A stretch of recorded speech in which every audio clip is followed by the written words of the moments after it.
107 of the Standing Committee on International Trade. To give you a message on avoiding audio feedback, before we begin, I need to ask all members and others in-person participants to consult the cards on the table for guidelines to prevent audio feedback incidents. Please take note of the following preventative measures in place to protect the health and safety of all participants, including the interpreters. Only use a black approved earpiece. The former gray must no longer be used. Keep your earpiece away from all microphones at all times. When you are not using your earpiece, place it face down on the sticker placed on the table for this purpose, and thank you for your cooperation. Today's meeting is taking place in a hybrid format. For members in the room, please raise your hand if you wish to speak. For members on Zoom, please use the raise hand function. The clerk and I will manage the speaking order as best we can. A reminder that all comments are to be addressed through the chair. If any technical issues arise, please inform us immediately, and we will need to suspend in order to ensure interpretation is available. Pursuant to Standing Order 1082 and the motion adopted by the committee on Tuesday, October 17, 2023, the committee is resuming its study of the effects of American and European seafood import policies on the fishing industry in Canada. We have with us today Fisheries Council of Canada, Paul Landsbergen, President. From the Lobster Council of Canada, Jeff Irvine, Executive Director by video conference. From Louisburg Seafoods Limited, Damien Barry, General Counsel by video conference. Pacific Balance Paneet Society, Ken Pierce, President by video conference. And Prince Edward Island Fishermen's Association, Ian McPherson, Executive Director by video conference. Welcome to you all. Mr. Landsbergen, I invite you to make an opening statement of up to 5 minutes, please. Thank you, Madam Chair, for the invitation to testify today. Before I get into my specific comments, I'd like to spend a few minutes to provide some context on the Council, the sector, and our trade context. The Fisheries Council of Canada is the national voice for Canada's wild capture commercial fisheries. Member companies are processors who process the majority of Canada's fish and seafood from all three coasts. And our members include small, medium, and larger sized companies, as well as Indigenous enterprises. The Canadian seafood industry creates 72,000 direct jobs, mainly in coastal and rural communities. And in essence, the sector is the economic heart of these communities. The sector accounts for $7.6 billion in exports to over 100 countries. The largest export markets are the United States at 64%, China at 19%, Hong Kong and Japan both at 2.5%, and the UK at 1.6% to round out the top five. If you take the EU as a whole, it would be ranked third at 5.5%. Growing global demand for protein, including fish and seafood, points to growth opportunities for the sector. FCC and the Canadian Aquaculture Industry Alliance, our counterpart on the farm side, have developed a joint 20-year vision to be a global top 3 best quality and sustainable seafood producer. Not the largest, but the best. With this vision, we have 3 aspirational goals. We want to double the value of the Canadian industry, double the economic benefits to largely coastal communities, and double domestic consumption of Canadian fish and seafood. These are definitely ambitious, but if you don't aim high, you don't achieve high. The last important backdrop for our conversation today is the sustainability performance of the industry.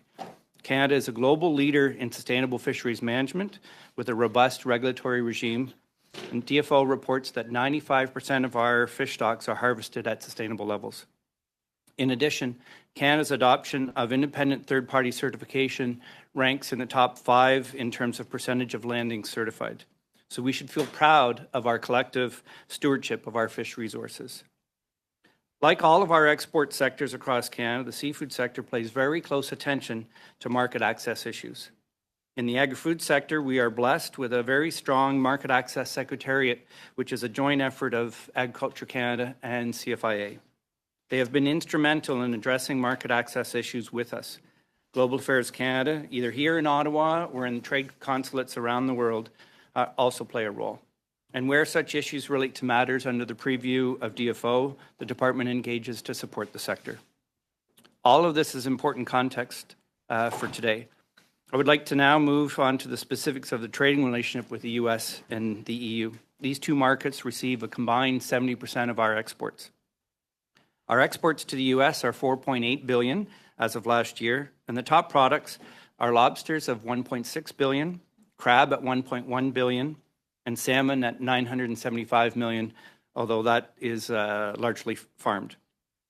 Halibut and scallop are distant third and fourth, both nearing $200 million. Our exports to the EU total $416 million, and the top products are lobster at $200 million, shrimp and prawns at $64 million, scallops at $57 million, and then hake and salmon round out the top five at $21 million and $12 million, respectively. Canadian fishing industry values its trading relationships with both the U.S. and the EU. We have free trade agreements that give us preferential tariff treatment, and it might be noted that our seafood exports to the U.S. are up 57% over the last decade, and the growth of our exports to the EU is more modest at 23% over the last decade, and then within the last 5 years alone, 16% since CITIT was signed. Currently, we are monitoring and engaging on several policies in the U.S. and the EU, but I suggest we are managing the impacts reasonably well. That's not to say that there aren't impacts, but we're doing reasonably well. And lastly, I would like to suggest that many market access issues are often aimed at practices not found in Canada or particular to our sector. However, we end up vulnerable to being collateral damage if we are not diligent in monitoring potential issues. With that, I welcome any questions you might have. Thank you. Thank you very much, sir. Mr. Irvine, the floor is yours, sir, for up to 5 minutes. Thank you very much, Madam Chair, for the opportunity to speak today virtually. The Lobster Council of Canada represents the entire lobster value chain with members involved in harvesting, buying, processing, live shipping, and exporting Canadian lobster, the best in the world. We focus on the lobster market, managing marketing and promotion programs, providing advocacy and education for our members on market access issues, sharing market intelligence with our members, working with governments on trade development projects, and managing the Marine Stewardship Council Eco-Certification Program, along with PEI, for inshore lobster from the Maritime Provinces. Our members come from all 5 Eastern Canadian provinces. As Paul mentioned, lobster is the highest value fishery and seafood sector in Canada, with an export value in 2023 of $2.6 billion, and employs thousands of Canadians on about 9,500 fishing boats at hundreds of shoreside processing and live shipping companies and associated industries. We are the world's largest producer of lobster, landing over 200 million pounds on an annual basis, with 50% by value exported in live and 50% in processed forms. Key export markets mirror what Paul just talked about. 2023, the U.S. took 60% of our lobster, China 20%, Europe 10%, and other Asia and the world 10%. One of our key areas of focus is advocacy and education on market access challenges with our key trading partners in the U.S., Europe, and Asia. We work with the Federal Market Access Secretariat that Paul talked about, made up of officials from CFIA and Ag Canada, collaborating with DFO International, working along with Global Affairs and our trade commissioners all around the world who offer us really vital eyes on the ground, liaison with importing associations, and officials from other countries. One key market access challenge is focused on supporting the management of our interactions with the North Atlantic right whale. To abide by our Species at Risk Act and similar rules and regulations with our key trading partners, DFO and Transport Canada have implemented whale mitigation measures that have allowed lobster harvesters to continue to fish when the whales are present in the spring of the year. Specifically, the American Marine Mammal Protection Act compels Canada to take these actions to ensure continued market access, which to date has been successful, and noted above aligns with our own Species at Risk Act responsibilities.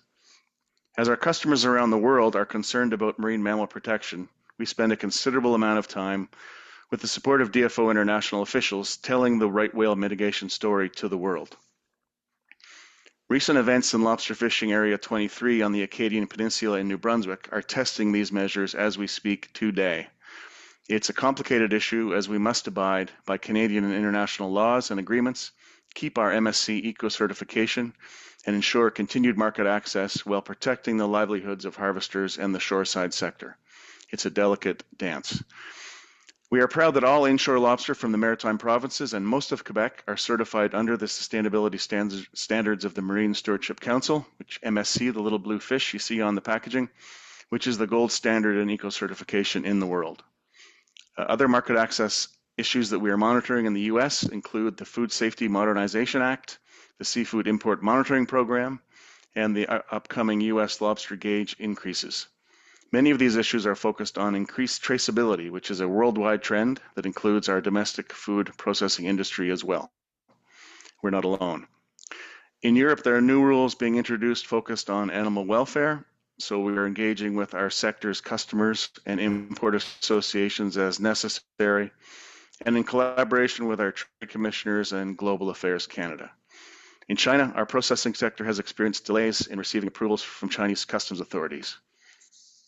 So to summarize, we work very closely with many federal and provincial government departments, our members and lobster buyers around the world to ensure that live and processed lobster retains market access everywhere, with the least amount of disruption and cost to our harvesters, processors, live shippers, and exporters.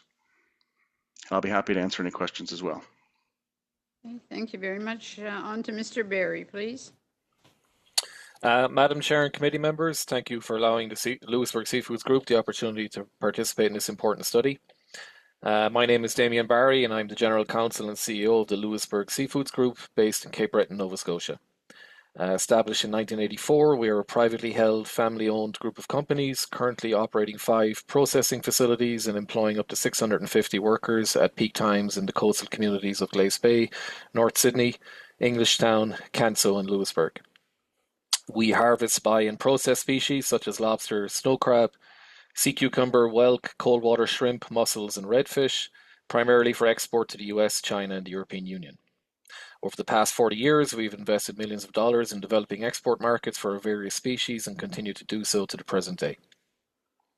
Our company prides itself on its sustainable fishing practices and its strong relationships with all stakeholders in the seafood industry, including our inshore harvesters, our fellow processors, our various research partners, and the many different government agencies and departments we engage with at both provincial and federal levels on a daily basis. As a processor, we export significant quantities of product to the aforementioned markets on an annual basis, and as such deal with a multitude of requirements, policies, and regulations when transporting our products to our customers around the globe. Each year, these regulatory requirements continue to grow as the global seafood industry continues to engage with issues such as forced labor, illegal, unreported, and unregulated fishing, marine mammal protection, and traceability, to name but a few. We, of course, fully support any policies and measures that can help reduce any harmful impact on the seafood sector, and we strive to fulfill our obligations as a company to ensure that we meet the highest standards. The inshore harvesters we buy from in Cape Breton, particularly in lobster and snow crab, rely on processors such as us to take their product and sell it into the market in bulk. Owing to the sheer volume we produce, as well as market factors, 99% of the lobster and crab we buy and process is exported to the US and China. Key administrative matters such as pre-export approvals, correct labeling, packaging and marking, requirements to meet regulatory requirements, catch certificates and traceability requirements fall on processors such as us to ensure that Atlantic Canadian seafood products can be showcased internationally. As requirements under international import policies continue to grow and expand, so too does the pressure and burden on processors. Markets have softened dramatically in the past 2 years and margins continue to shrink for the processing sector. Harvesters have expectations of certain prices when selling their catch, and without processors buying their catch, the seafood industry, particularly in Atlantic Canada, would essentially collapse without the access to export markets that has been developed by processors and buyers. In order to remain competitive and ensure high-quality export products, processors must constantly reinvest in their facilities to try and maintain these high-quality products and to meet constantly changing and more stringent import policies of our target markets. For example, digitization of records and the traceability of seafood products is now becoming a necessity when exporting to markets in the EU and the USA. The burden and responsibility invariably falls on processors to invest in resources to meet these regulatory demands. In addition to investing in processing and value-added products, we also invest heavily in science to ensure healthy and sustainable stocks in all of our species, including our secondary species.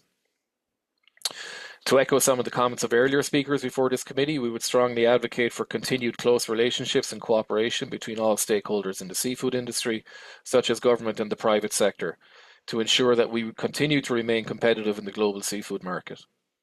For example, we have worked closely with trade commissioners in various target markets to help us connect with and develop relationships with our international customers. Services and support provided by federal agencies such as the trade commissioners are vital to companies such as ours. We would also ask that the government continue to financially support the processing and harvesting sector through programs such as the Atlantic Fisheries Fund and other related programs that support the development and implementation of innovative and practical solutions to meet the ever-increasing and changing regulatory demands of our trading partners and export markets. In addition to this, government also needs to provide support in helping all industry stakeholders develop and implement traceability programs.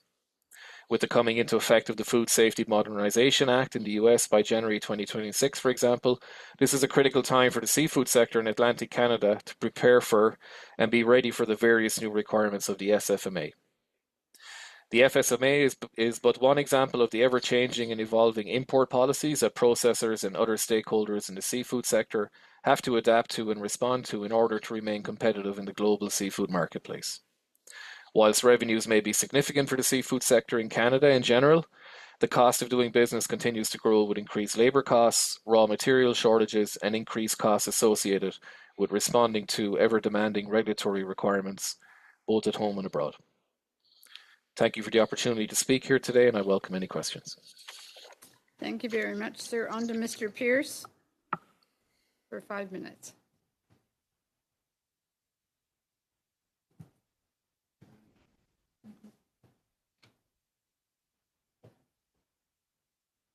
Mr. Pierce, I think you're on mute. How's that? There you go. That's great. There we Thank go. you. Okay, try again. Just starting off, a quick thank you for inviting Pacific Balanced Pinniped Society to appear before this committee.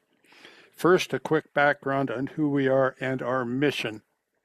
We represent over 700,000 British Columbians in our united quest to bring the out-of-control pinniped populations on the West Coast back into historical balance and reduce the carnage they reap on our salmon stocks. Included in this group are the following: Gary Bigger, Director and past Minister of Natural Resources for the BC Métis; Dr. Carl Walters, Institutes for Ocean and Fisheries, UBC; Will Flutke, retired past head scientist at DFO Nanaimo; Ken Malloway, Chair, Fraser Salmon Management Council, which represents 115 First Nations; Emily Orr of the United Fishermen and Allied Workers Union /Unifor; Ted Brookman of CFAB; and Mel Arnold, MP for the Conservative Party. We are also in active communications with Clifford Small, Shadow Fisheries for the Conservative Party. An overview with regards to the perceived fears of selling pinniped products into the U.S. This fear appears to arrive from harvesting pinnipeds on the West Coast with the Marine Mammals Act and Protective 1972 still in place. Fish and Wildlife are dealing with the huge problem of sea lions in the Columbia consuming large amounts of inbound Chinook and other salmon species. It took time, but they got an exemption from the above act and have culled over 10,000 sea lions in the Columbia system in the last 2 years. With the overabundance of pinnipeds here in BC, it makes no sense to have an act passed in 1972 to protect the pinnipeds. Back then, with extremely low populations, brackets 1972 consensus 7,500 seals, 2,500 stellar sea lions. The 219 count shows 100,000 seals, 48,000 stellar seals, 25,000 California seals. Have this act repealed and the trade issue should disappear. Here's what our group found in our quest to establish markets for pinniped products from British Columbia. Number one, the local market. There is a 1.5 to 2 million pound bait market for commercial prawn and crab fisheries. Similar sized markets in Alaska, Washington, and California. B, we have approached a British Columbia specialty dog food manufacturer. They can take all we can produce. C, the local restaurants have also approached us looking for supply. D, there is a large specialty market for sealskin products. E, the skull and whiskers of sea lions are sought after by First Nations groups both locally and the U.S. Dealing with the offshore markets, one of our representatives has been working with the Chinese market for years, and we have a buyer waiting for the green light from DFO to begin harvesting, and they will take our entire production. We have sent First Nations harvested meat samples to China and are very well received in trial tests in their restaurant business. Similar interest has also been shown by both South Korea and Japan. The stigma still lingering from the anti-sealing protests in the 1980s for the East Coast simply does not exist in the above markets. The market for which we can produce from a controlled commercial harvest can be easily satisfied with the annual harvest of pinnipeds proposed in our IFMP, International Fishing Management Plan. If anyone would like to read the 52-page proposal, it is on record at FOPO with our appearance last March. Again, thank you for inviting me to attend, and I'm open for any questions. Regards. Thank you very much, sir. Mr. McPherson. Thank you, Madam Chair. The Prince Edward Island Fishermen's Association would like to thank the Standing Committee on International Trade for the opportunity to present this afternoon. The PIFA represents over 1,260 captains who are independent owner-operators on Prince Edward Island. Many of our members also employ 2 to 3 crew members, which underscores how important the fishery is to the island economy with a small population of 150,000 people. Lobster is a significant contributor to our fishery, with recent estimates conservatively generating $260 million from the harvesting sector alone. Secondary species such as halibut and bluefin tuna are also financial contributors. However, other species that we fish, like herring and mackerel, are under significant catch restrictions or closures. These factors underscore how our export markets are critical to maximizing financial returns for the species we do fish. Changing water temperatures, intensifying storms, and lack of ice cover are all things that are changing our ocean landscape. In addition to the live market, our members supply plants in Eastern Canada and the United States with significant amounts of lobster. Our catches in important species such as lobster far exceed what our local and regional populations can consume. Therefore, it is vitally important that the critical trade channels to the United States and Europe be kept accessible. In addition, a significant portion of lobster harvested around Prince Edward Island goes to the processing sector in Prince Edward Island, New Brunswick, and the United States. These are historic and symbiotic trade relationships that have existed for many decades. We understand that trade is back and forth and that trade ebbs and tides between trading partners. I will defer to the other committee witnesses to provide specific examples or identify areas of concern. My intent today is to educate committee members on how important international trade is to our island fishery. Provincial data from 2019 listed exports of $238 million, of which 72% was exported to the United States. Europe is also a traditional and strong market. These numbers translate to approximately 9.2% of Canadian lobster exports. It is important to note that keeping coastal communities vibrant, supporting local business, and more importantly, contributing to the food security and food sovereignty of this nation. As Canadians, we do not think in terms of our Canadian seafood as a critical resource. As global dynamics change, we need to ensure that ownership of our resources stay Canadian and that trade is carried out with global security partners. A coastal network of independent Canadian owner-operators ensures that the harvesting and processing benefits stay in local communities. We are not naive to think that trade is precise and exact. We know that the politics of disputes can creep into unrelated industries. Excuse me, Mr. McPherson. Sorry. Yes. Could you just move your mic a little bit to the side? Sorry about Okay, that. give that a try now and Sorry. Is continue that better? on, sir. Yeah. I think that's better. Okay, thank you. I'll just loop back a little bit. As Canadians, we do not think in terms of our Canadian seafood as a critical resource. As global dynamics change, we need to ensure that the ownership of our resource stays Canadian and that trade is carried out with global security partners. A coastal network of independent Canadian owner-operators ensures that the harvesting and processing benefits stay in local communities. We are not naive to think that trade is precise and exact.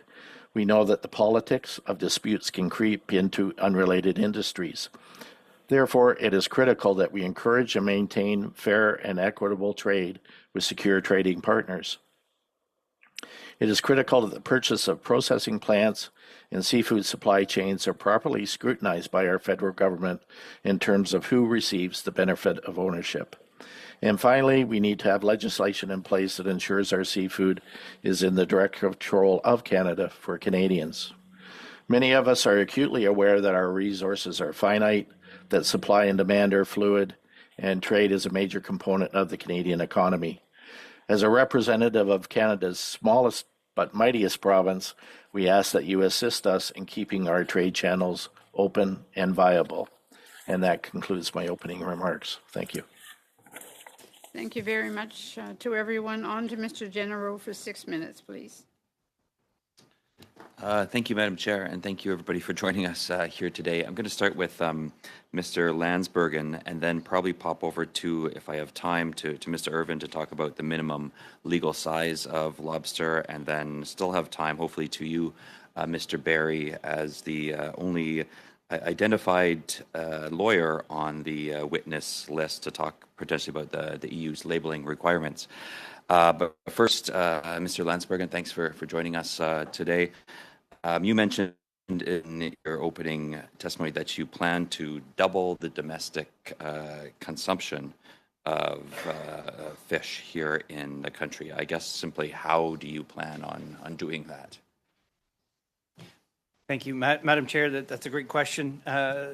Unfortunately, we don't have strong seafood culture in Canada. Health Canada recommends that we eat 2 servings per week, and we average just over 1% or 1 serving per week. So the last couple of years, we've had a national marketing campaign to convince Canadians to eat more Canadian seafood, get them to broaden out some of their appetite for different species. The main species that are eaten in Canada is salmon, shrimp, and tuna. And particularly in the shrimp, it's larger warm water shrimp. So we should be eating the smaller northern cold water shrimp. It's just as delicious, just smaller. Yeah. So I guess hearing a marketing campaign, is that kind of the plan? That's what we've been doing the last couple of years. It was funded by a grant program, the Canadian Fish and Seafood Opportunities Fund. Unfortunately, that has expired, and we had asked for the last budget to include a renewal, long-term funding for such a campaign.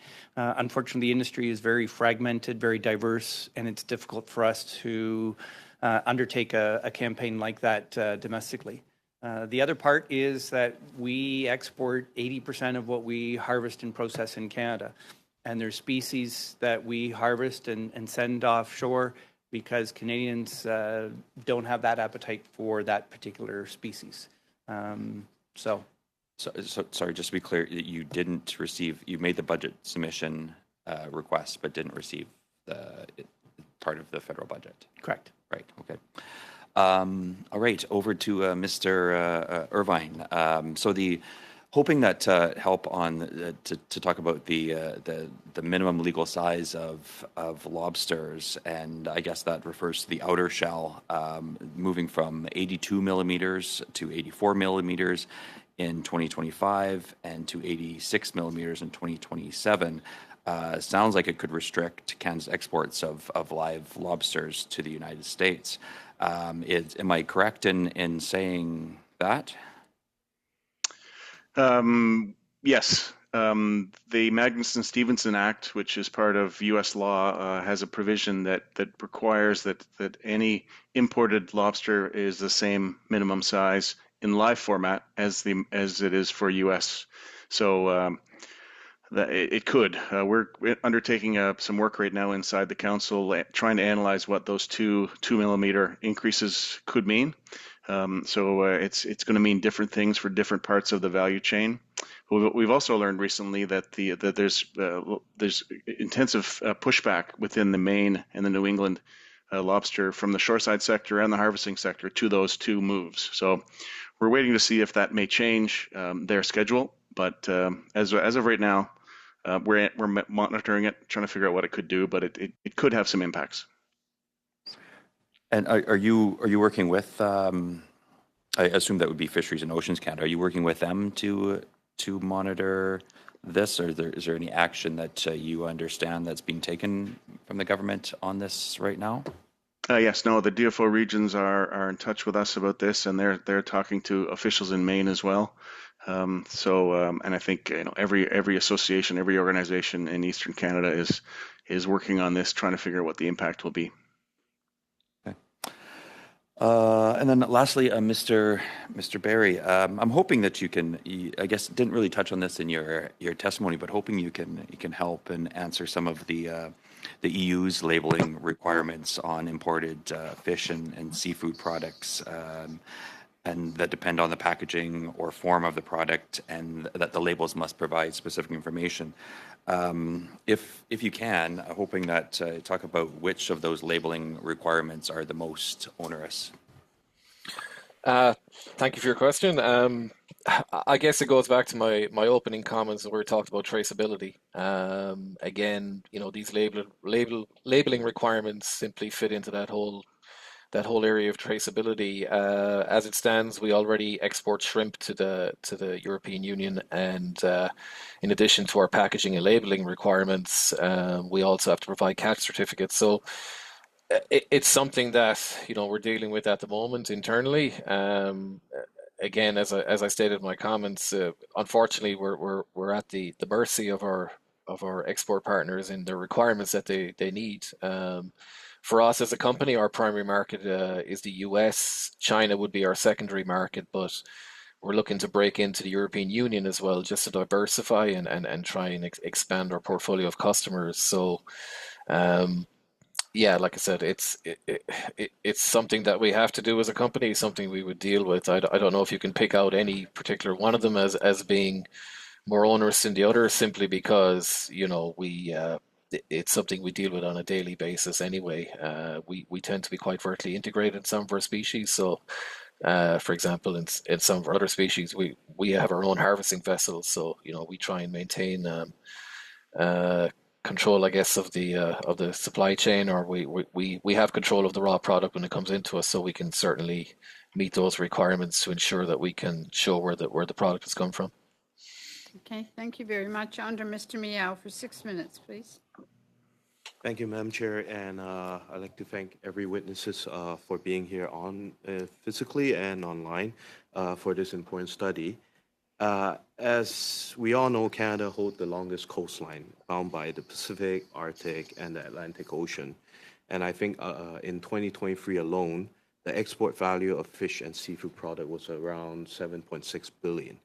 And from my home country, from my home province, British Columbia, it's well over $1 billion industry.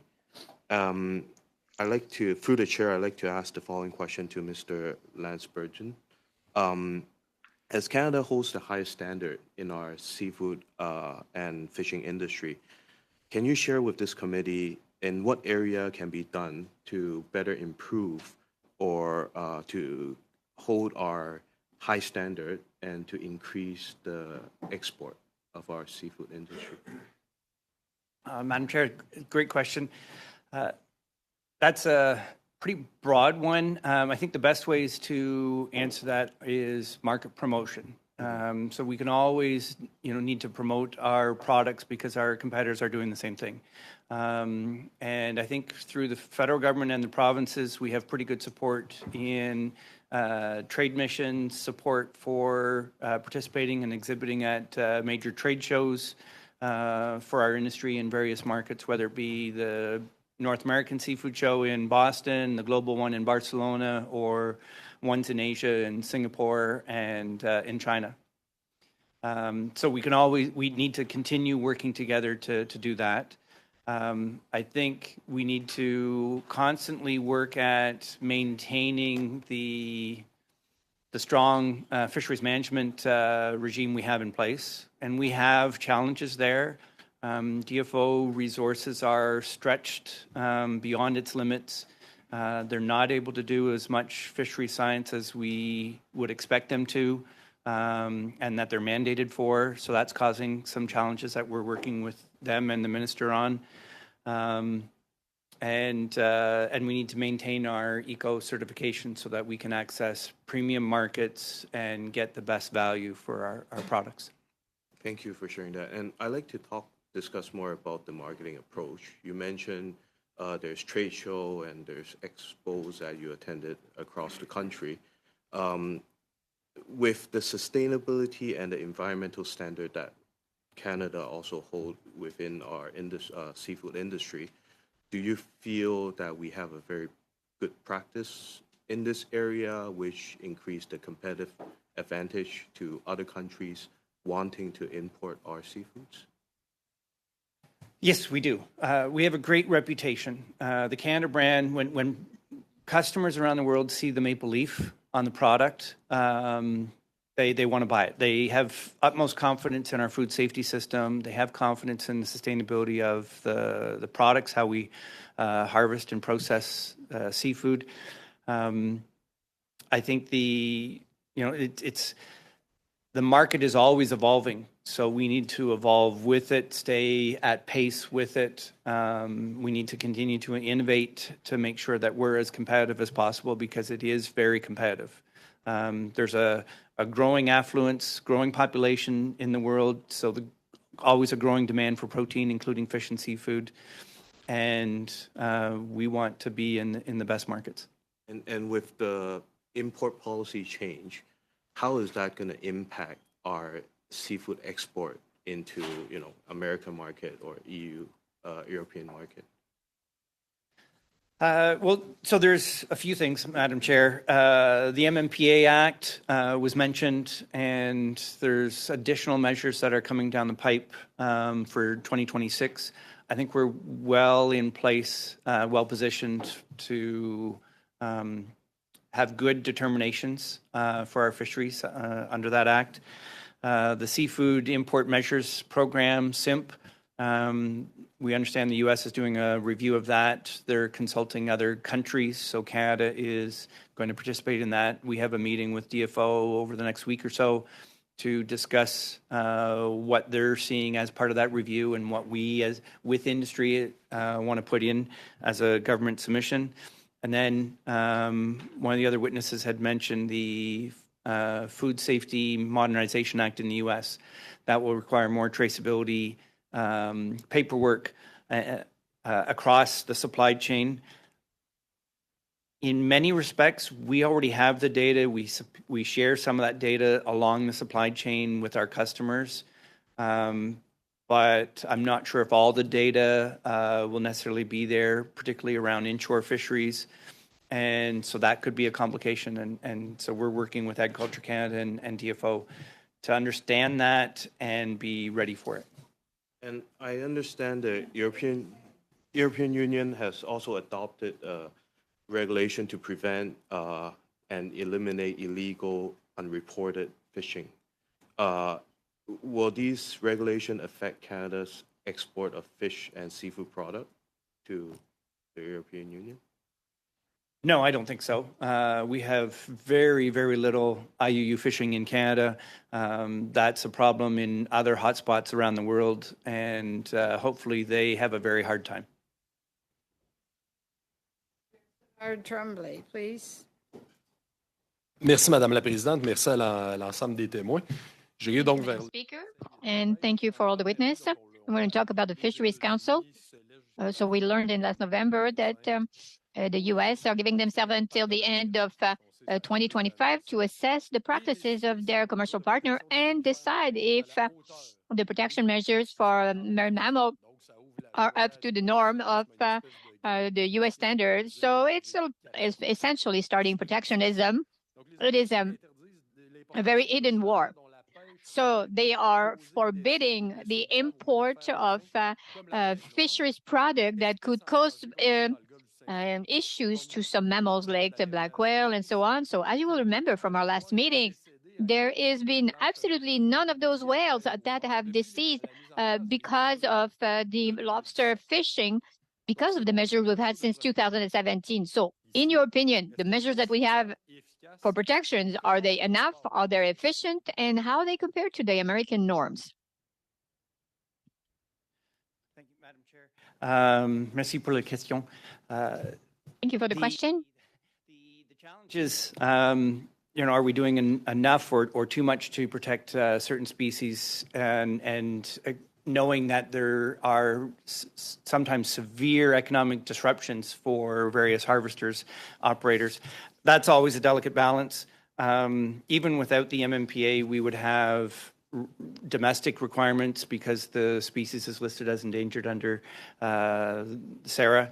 I think there's always room for improvement to make some of the dynamic measures a little bit better and less disruptive for harvesters. I think some of your other witnesses may have more expertise in that area, particularly for the lobster fishers, but I think there is room for improvement. Maintenant, votre connaissance, est-ce qu'il y a des discussions qui ont lieu? Based on your knowledge, are there any discussions ongoing with the Americans around this particular topic? I think that would be a question better for Mr. Irvine, if you don't mind. Alors, la question est transmise. So the question has been forwarded. So just so I understand the question, is a question about our officials from Canada talking to officials from the U.S. about the MMPA? Is that the question? Oui, exactement. Bien que ma question... Yes, exactly. Even if my initial question for Mr. Landesbergen was more about the right whale. But I think that the various measures that are taken regarding the crab and the lobster, I mean, it applies to you as well anyway. So based on your opinion, based on what you've heard, are there any exchanges currently going on with the United States on this topic? I would say absolutely. I know that DFO is working regularly with NOAA in the U.S. on the comparability findings for lobster and the other 280 species. So I think that's going quite well. As Paul said, the measures have been working to date, notwithstanding some real challenges to some harvesters, especially today in the Acadian Peninsula and New Brunswick. We've had our first closures that are close to shore, so about 225 harvesters on that peninsula have had to pull their traps, and it's very concerning for everybody, for the harvesters and for the plants. But no, I think DFO works really closely with NOAA, and we work really closely with associations in Maine and New England, and regulators in Maine and New England to talk about these issues all the time. But I would defer to Ian as well. Ian from the PIFA, his organization deals with this all the time. Thanks, Jeff.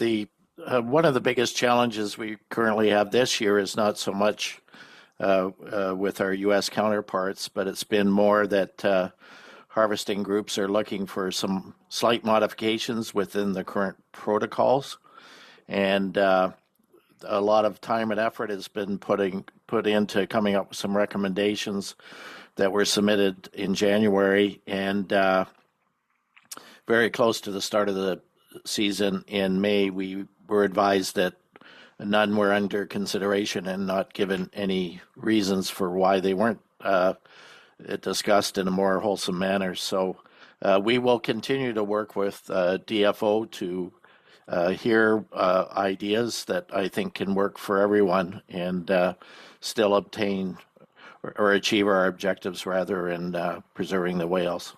Thank you.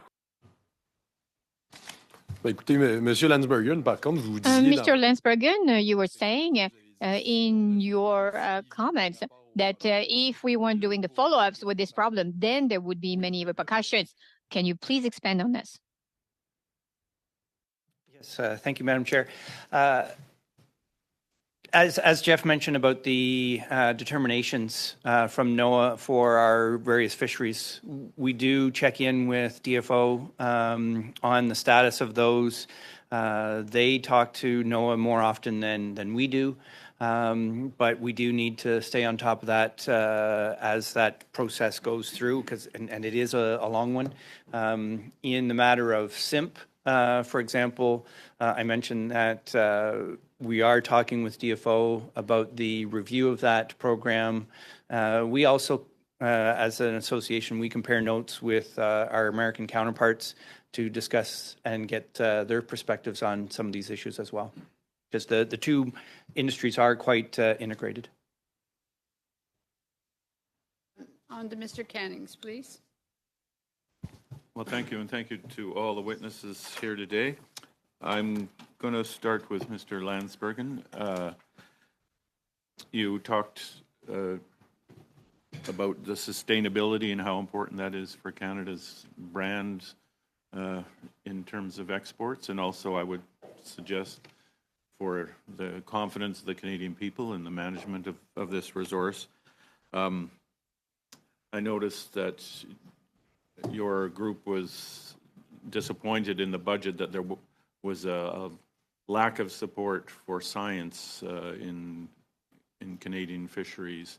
I'm just wondering if you could expand on that, and I'm not sure what you were looking for and what you were disappointed in. Yes, thank you, Madam Chair. The question around fishery science, so in the budget there was one measure that provided close to $7 million for each of the next 5 years specifically for fishery science and for rebuilding plans. That, from our understanding, that was to avoid a step down in existing funding that was put in place in a previous budget. And so it just maintains the status quo. It's not going to avoid any further gaps. It's not going to close any of the gaps that currently exist. And the problem that we're facing is if we don't have consistent quality science, then the fisheries management decisions will end up being ultraly cautious, and that leaves economic benefit in the water and unnecessarily.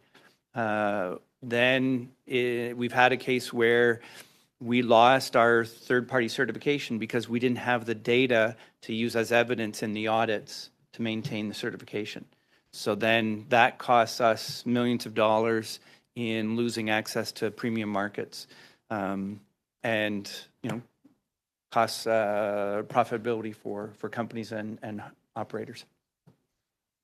Well, thank you. And I noticed you made the distinction between farm salmon and wild salmon in your presentation, I assume because your group deals with wild-caught fish and doesn't deal with the aquaculture industry. Is that correct?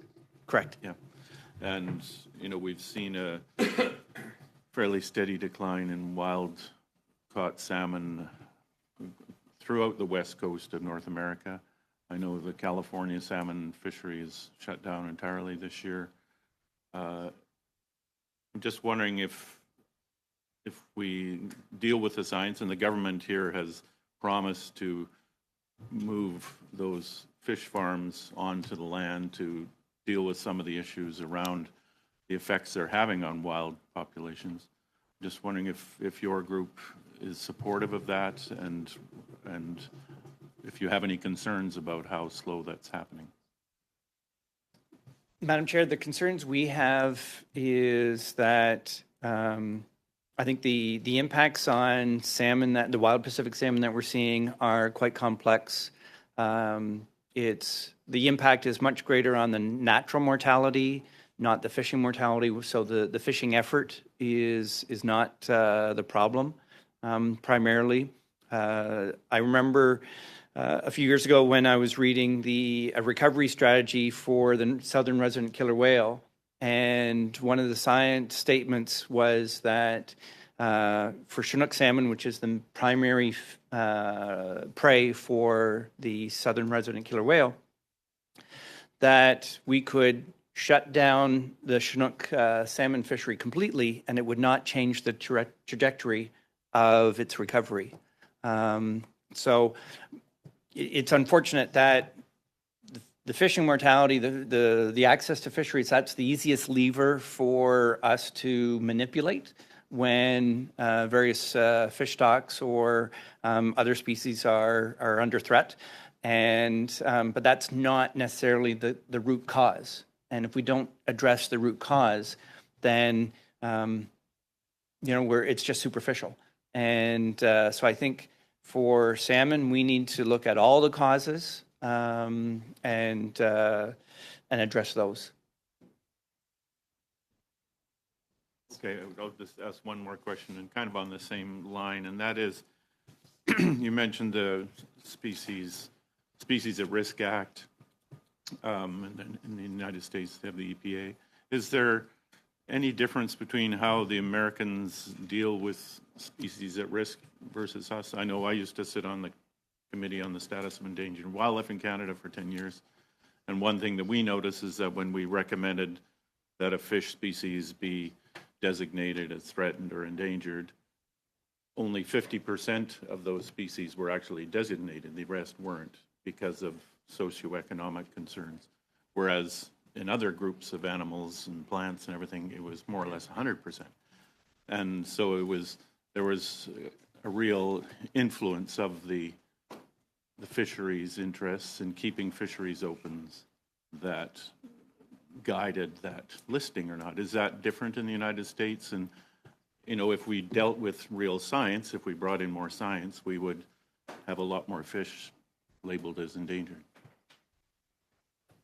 I don't know the specifics of the U.S. regulations for species at risk beyond, some of the impacts from MMPA.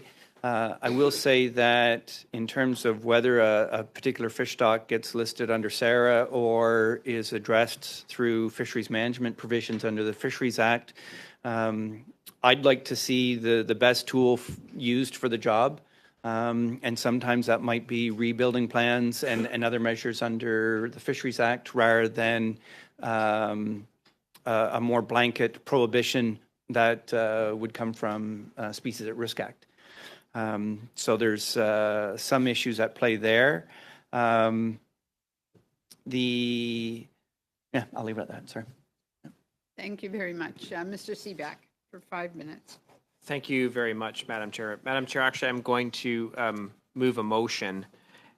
This is a motion that's previously been distributed. I believe the clerk is able to resend it out so everyone has a copy of it. I tabled the motion on May 1st, 2024. I'm going to proceed to read the motion right now.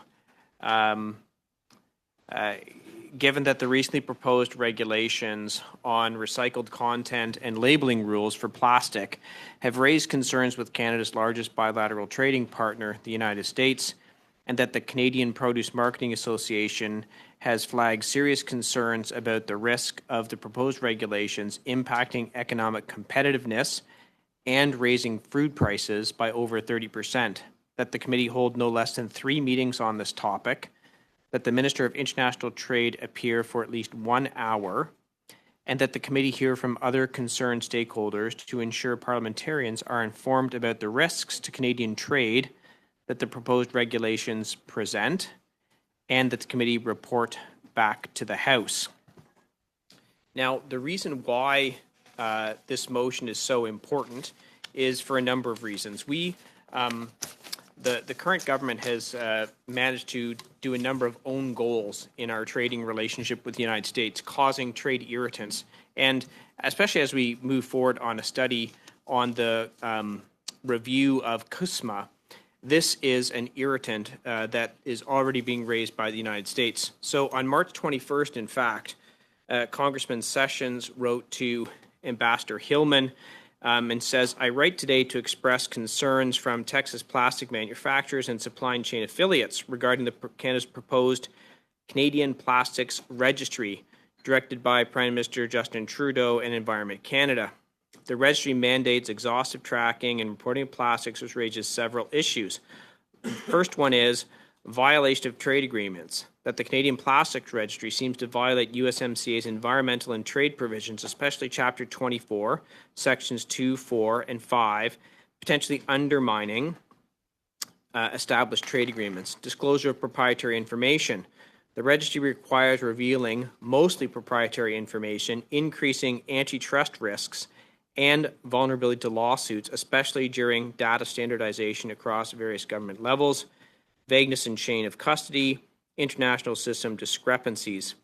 And so Congressman Sessions has written to Ambassador Hillman and suggested that you promptly engage with Canadian officials for adjustments. So this is now being raised as a trade irritant within the existing relationship between Canada and the United States, but it's actually more serious than that. So the Chemistry Industry Association gave testimony about this at Canada's Environmental Committee, that a single-use plastics ban impacts 13 to 20,000 direct jobs and as many as 26 to 40,000 indirect jobs. Now, this is where it gets very concerning. The Canadian Produce Marketing Association report says that the premature withdrawal of current plastic packaging could have far-reaching unintended consequences. $6 billion is the cost of food loss and alternative packaging. 500,000 metric ton increase in food losses, loss of access to imported fruit and produce, and it will increase food inflation, possibly to a very high degree, and emissions will likely increase more than cost by up to 150%. So at a time when Canadians are suffering from some of the worst food inflation in 40 years, the current Liberal government has decided that they're going to make it even more expensive for Canadians to have access to fresh fruit and vegetables with this ill-conceived plastics ban that they're seeking to put forward.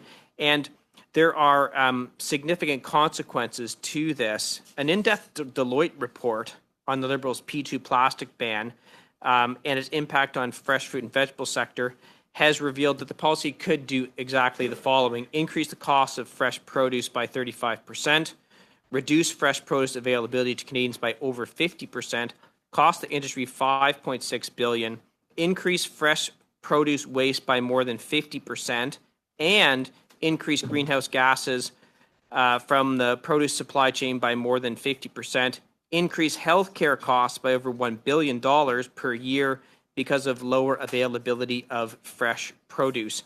And it will disproportionately impact the cost of food for rural and remote regions, and of course, people who are already struggling to afford food.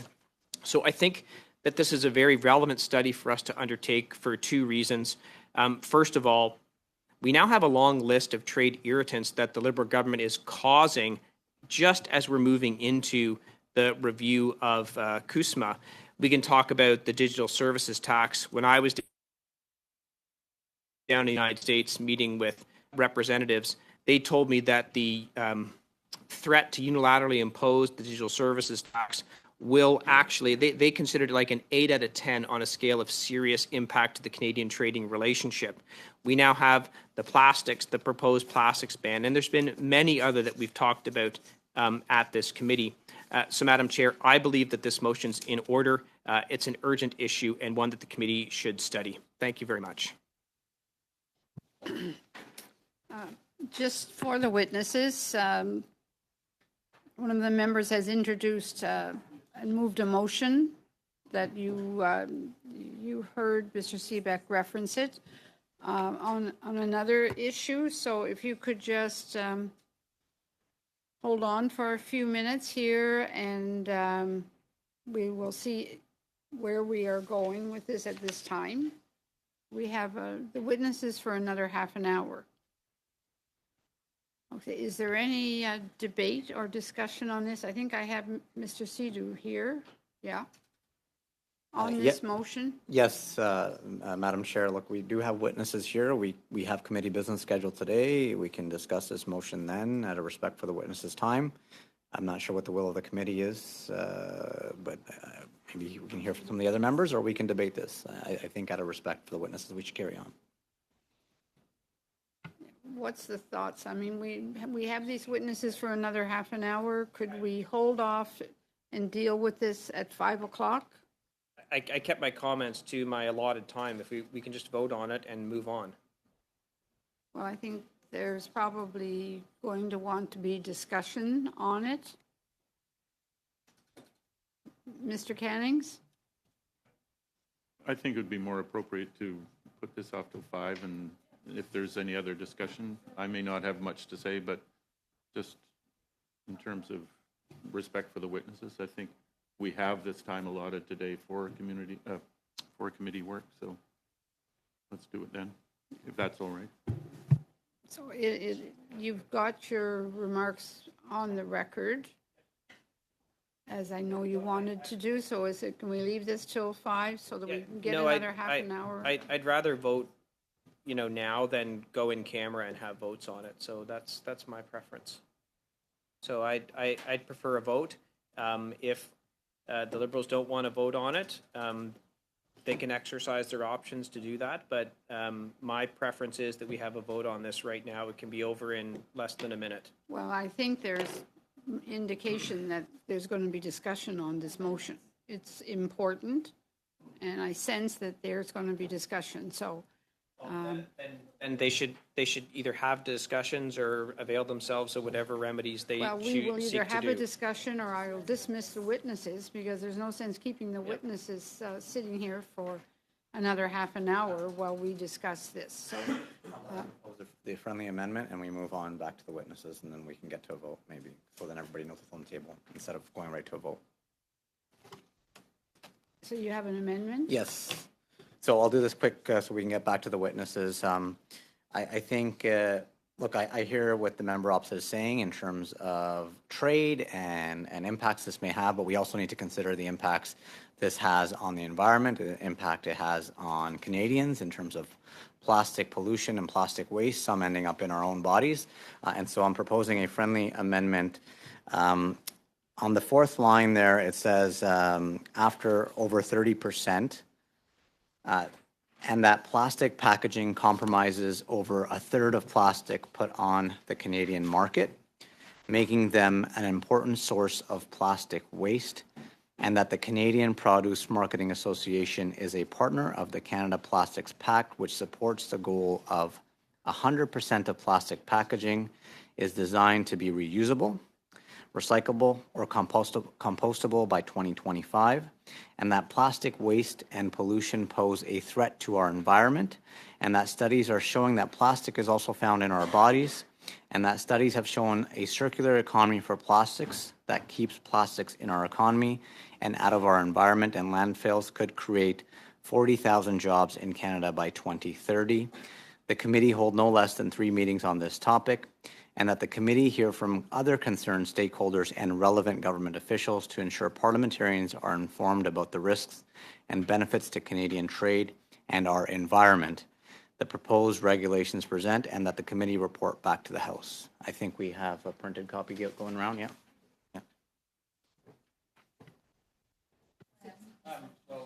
First thing I would say is that is not a friendly amendment. It's a friendly amendment is a minor change that most parties would agree with. This is a substantive amendment, and one that I can say very clearly I do not support.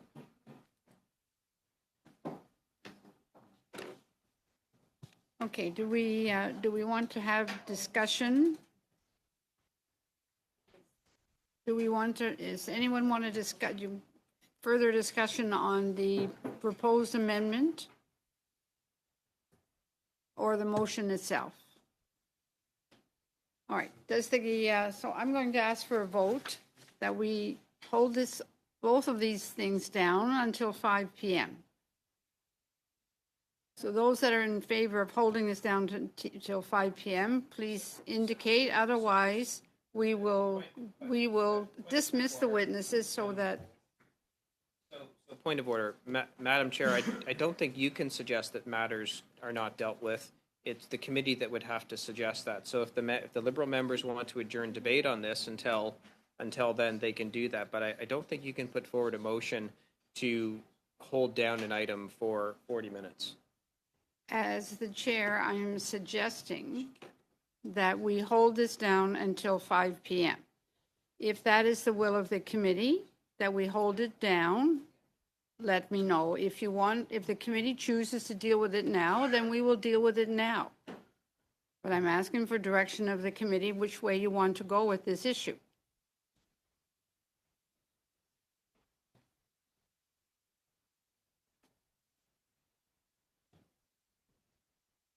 Okay, so you know what? We're going to suspend. So we're going to suspend for a couple of minutes so we sort out which way we're going with this.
I don't have a problem with this debate, but it will be in 20 minutes from now that we can start this debate.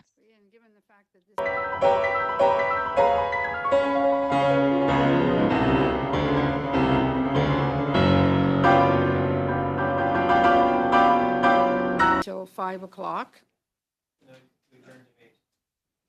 Okay. Yes, so we need to, he said to adjourn, the motion is just to adjourn the debate. Correct? Oui, qu'on retourne à l'étude.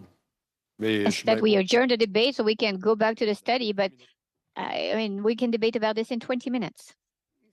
So let's adjourn the debate and we'll go back to it at 5 p.m. All right, all those in favor of Sir Tremblay's motion, please raise your hand. Motion to adjourn the debate. 3, 4, 5, 6, sorry, carries. Yes, so that motion carries. All right, we will go back to this at 5 o'clock. My apologies to the witnesses.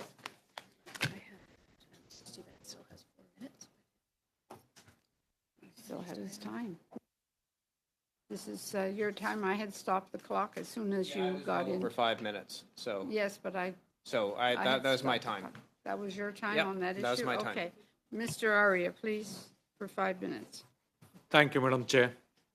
Madam Chair, I got questions for Mr. Landsbergen. I had several questions. I'll come to that. But before that, I just want to make a comment based on what you answered to one of the questions. You're unhappy with the amount of money that was provided in the previous budget. Every single witness comes to this committee, at least most of the witnesses, they all want more taxpayers' money. And the reason why you are not satisfied with the money that has been provided is, to quote your words, it cost profitability for companies. So I don't know how much profitable your sector is, how much companies are earning profits, but to ensure more profits, you want taxpayers to fund more money in the budget. Anyway, we'll discuss that later, but I want to refer to the Fisheries Council of Canada's October 23 report that said ongoing development and maintenance of strong trade agreements as essential, correct? Okay, we have signed so many agreements, but I see that the bulk of your exports is quite limited to 3 or 4 markets, other than China, US, and European Union. Japan is the only market which has got 3%. Why is that fisheries industry is not going after the other markets where we have signed free trade agreements? Thank you, Madam Chair. Just on the, I guess, the diversification, I mean, we are selling to over 100 markets around the world. Yes, a bulk of it goes to a few. So like most sectors in the Canadian economy, the U.S. is our largest market. Markets are integrated. The supply chain is integrated. That makes the most sense. And China happens to be our second largest market. The point is that we have been signing as many agreements as possible. We'll continue to sign. Hopefully, the focus will be beyond the North American market, dependent on one large market. While good in the short run, in the longer run, the diversification to different markets is always helpful. Anyway, I got another question on have you come across any non-tariff barriers outside of China and US? Non-tariff barriers, the most recent ones have been with the countries you mentioned. We have been monitoring a few other countries where they are adjusting their own domestic regulations for food safety, and they've been quite limited. So thank you. Question: how much of fish and fisheries products are we importing? Unfortunately, 70% of the domestic market is served by imported products. So the 3 major commodities, salmon, a lot of that is imported farm salmon, but we export a lot of farm salmon as well. Wild Pacific salmon just isn't as plentiful as it used to be. Shrimp, we import large sized warm water shrimp, whether it be wild or farmed, from Argentina, Thailand, Indonesia, other countries. Sorry, and then I got limited time. Okay, I just got a couple of more questions. How big is our inshore fisheries? I forget the exact amounts of how much is harvested by the offshore fleet versus inshore. but it's definitely a mix, and it varies significantly across different fisheries. Now, on this open net salmon farming, I'm not very much familiar with the ground realities there. Some First Nation communities are supporting it, some First Nation communities are opposing. What is your stand from Fisheries Council of Canada? We don't have a formal position on the impact of aquaculture on Don't you think, wild as stocks. Fisheries Council of Canada, it is your responsibility to have a position? Yes, as a board, as a council, we do not have a formal position. If you want my personal opinion, I'm quite confident of both our wild capture fisheries and the aquaculture sector in Canada. No, because at the end of the day, when we call you as a witness, because we Sorry, need... Mr. Arya, I'm sorry, but your time is up. Sir Savard Tremblay for 2.5 minutes, please. Oui, alors, Okay. So listen, maybe we could continue with the Lobster Council of Canada. Yes, you told me? Okay. Okay, we're going to try to go quickly. So there is a new increase that is planned for the size of the living lobster that is being sold. So there should be a minimum size for the cock that would be increased to 84 millimeters and to 86 millimeter in 2027. In Quebec, we're doing 83 millimeter. So the legal size in New Brunswick and Prince Edward Island is smaller. So what is going to be the decision of the impact of this decision? Much of the lobster from the eastern side of New Brunswick and PEI is much smaller, and most of it goes into processing. And the processed lobster is not impacted by these minimum size changes. So there won't be a huge impact there. But you're right, parts of Quebec, the size is larger already, so it won't have a lot of impact on Quebec lobster. oui, parce que selon le directeur du regroupement des pêcheurs professionnels. Because based on the director of the group of professional fisher of Gaspésie, they're saying that this is a protectionist measure. The U.S. is going to fix the limit at 86 millimeter, and that will prevent imports. So do you think this measure is justified, or do you really think this is just protectionism? I don't think it's protectionism at all. It's a conservation measure that's been brought in by the state of Maine and the harvesters there to protect their lobster stock. Donc, vous n'êtes pas craintif So you are not afraid of this. You don't think that there is here some kind of hidden protectionism measure in this? No, I don't think there's anything hidden in it at all. It's they're doing it to try to ensure that they have lobster for future generations. Puis avec cette mesure-là, est-ce que les marchés... And with this measure, do you think that the domestic markets are going to be enough for us to use all our product? Well, there's no question it could impact us. We'll have to sell more of that smaller lobster to Asia, to China. We'll have to do potentially some different processing with it, but we're not sure what the impact will be. Thank you very much. Mr. Cannings for 2.5 minutes, please. Thank you. And I'm going to continue on with Mr. Irvine from the Lobster Council. Just wanted to get some clarification on, this whole study really is, at least in my mind, predicated on some concern over the trade impacts of decisions made in Europe and the United States about seafood and how it's harvested, etc. And I'm just wondering if, Mr. Irvine, you could let me know if there's any difference between how this will impact these new changes, whether it's the size. I mean, you've already answered that, I think. But in terms of other things around the right whale mitigation processes, how lobster pots are set, is that, I assume these regulations that are being looked at are already in place in the United States, so American fishers are dealing with that and we will have to deal with it here, or is there something that really puts Canadian fishers at a disadvantage here? Well, the challenge with the right whale is a challenge for both New England and Canadian harvesters and the whole industry. They've got their own particular challenges with it. They've lost their MSC certification, for example, because of right whale entanglements and mortalities in the U.S. We've been able to hold on to ours, which is good.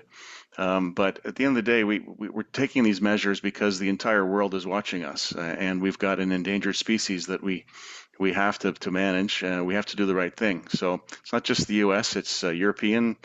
We meet regularly with the Swedish Seafood Importing Association, with the Dutch, with the whole European Importing Association, and we update them every year on these measures. So it's important to the world, and they're watching us, what we do with right whales, with all mammals. So I think that's the pressure that's on us, as well as our own Species at Risk Act, which dictates that the minister must take action. So I would agree with you, and I just wanted to make that point that these actions are the same across the borders. There's no difference in terms of competition between us and the United States fishers. It's perhaps increased actions we have to take and perhaps limiting catches as a consequence of that.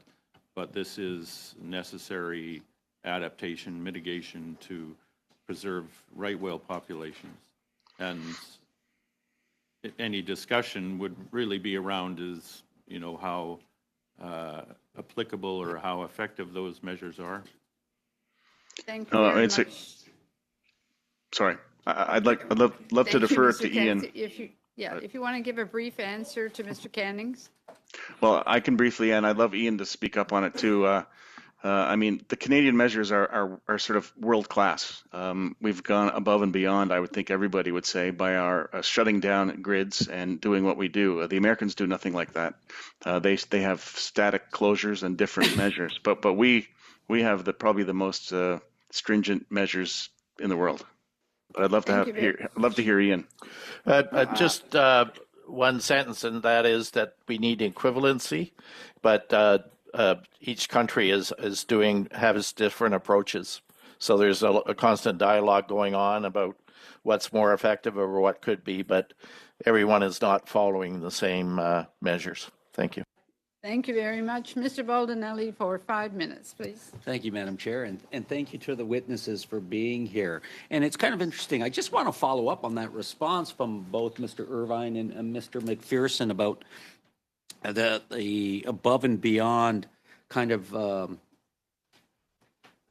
requirements that are in place here in Canada and the actions that we're taking. When we go back to our first meeting on Tuesday, we had Mr. Sproul of the Bay of Fundy Inshore Fishermen's Association, and he almost talked about we don't have a true champion to kind of talk about that and talk about the actions that are taking place in here. And he also talked about this notion of a need for a fisheries ambassador whose role is to kind of champion the Canadian fisheries industries, their best practices, their success stories, and more importantly, their world-class products that are being produced. So I would like to ask that question to all the members of the panel, if they could, and I'll start with you, Mr. Landsbergen, if you could comment on that, and then just some of the other members of our panel as well. Yes, thank you. Madam Chair, we have suggested to the government before that we need a champion for the industry. Agriculture in Canada benefits from having a strong champion in its department, but unfortunately DFO tends to focus much more on regulating the industry rather than trying to help the industry be prosperous for coastal communities. Conducting fisheries science is important, and the economic benefits that accrue from having that science and well-informed fisheries management decisions is much greater than the cost of doing the science. Mr. Irvine? Sorry, I would echo what Paul says. I remember when we had a fisheries ambassador, and I think it was a useful position. It gave us a voice in Ottawa at a senior level. I think that's an interesting idea. Barry? Yeah, I would echo the comments of both Mr. Irvine and Mr. Landsberg, and anything that can, or any person that can go out and advocate for the Canadian seafood sector internationally can only be a positive for the whole industry. So, yeah, I would agree with that. Great. Mr. Pierce, would you have some comments on that?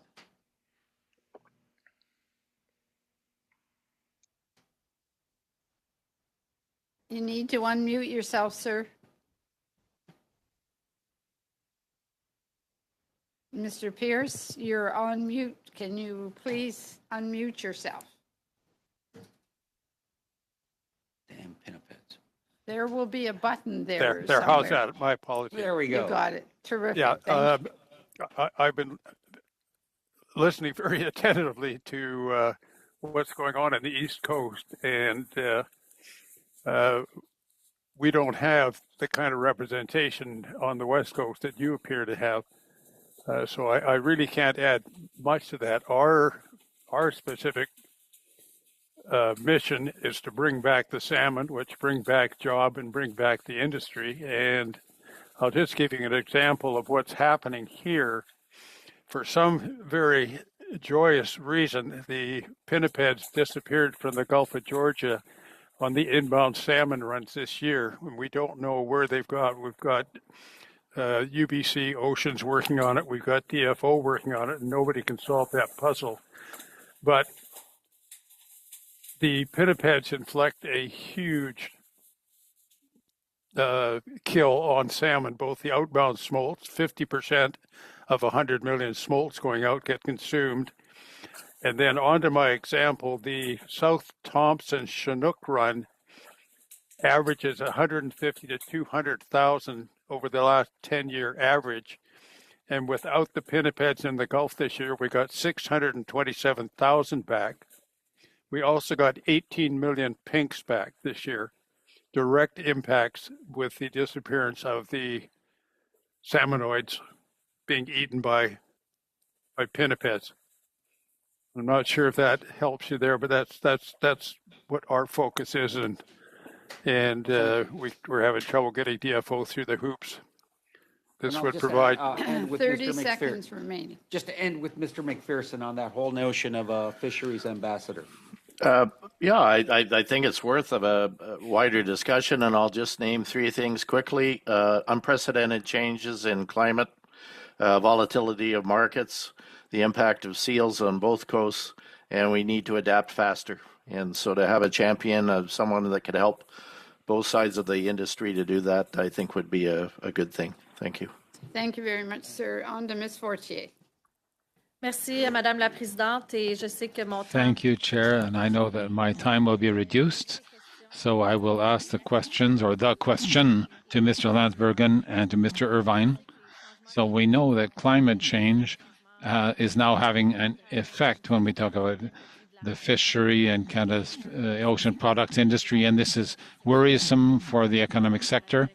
So given the fact that we've noted an increase of 2 degrees in the temperature in the Gulf of St. Lawrence, which has a huge impact on certain fisheries, when the time comes to protect the Canadian sector of seafood products, what can Canada do to ensure that our water can literally support marine life in order to avoid a loss of ecosystems and important aquatic species, resulting in, well, which provides income for our fishers and for our country. So I'll start with Mr. Landsbergen and then Mr. Irvine, please.